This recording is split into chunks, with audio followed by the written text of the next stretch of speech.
আরে বাবা, চিন্তামুক্ত হন, একেবারে সমস্যার সমাধান এক নিমেষে। কিভাবে পেটের চর্বি দূর করবেন সেই সমস্যায় ভুগছেন?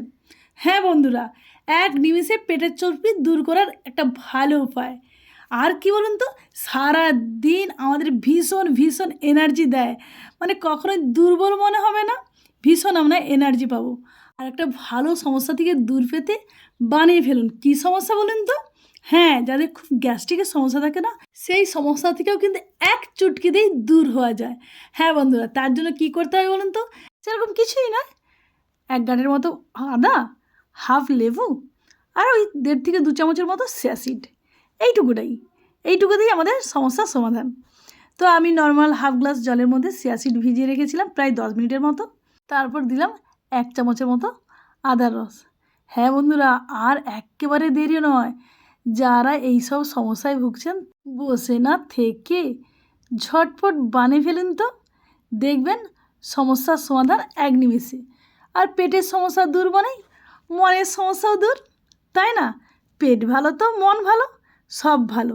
আমি দিলাম হাফ পাতি লেবুর রস। আপনারা যদি ভাবেন হাফের থেকে কম লেবু রস খাবেন, তাই কম দিয়েই খান, কোনো অসুবিধা নেই। এতে দিলাম 1 চামচ মধু।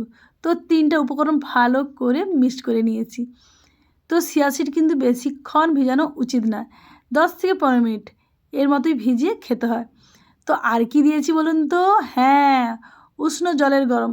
যেহেতু নর্মাল জল আছে, তাই একটু উষ্ণ জলের গরম দিয়ে জলের টেম্পারেচারটা একেবারে ঈষদুষ্ণ করে নিয়েছি।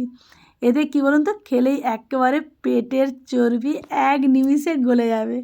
হ্যাঁ, আমি সকালে মর্নিং ওয়াক করে এসে এইভাবেই কিন্তু আমি শরীরের চর্চা করি।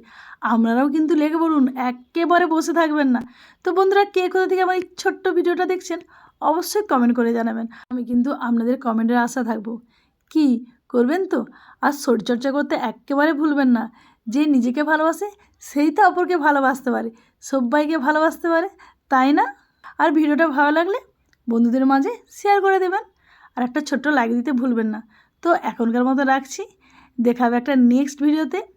টাটা।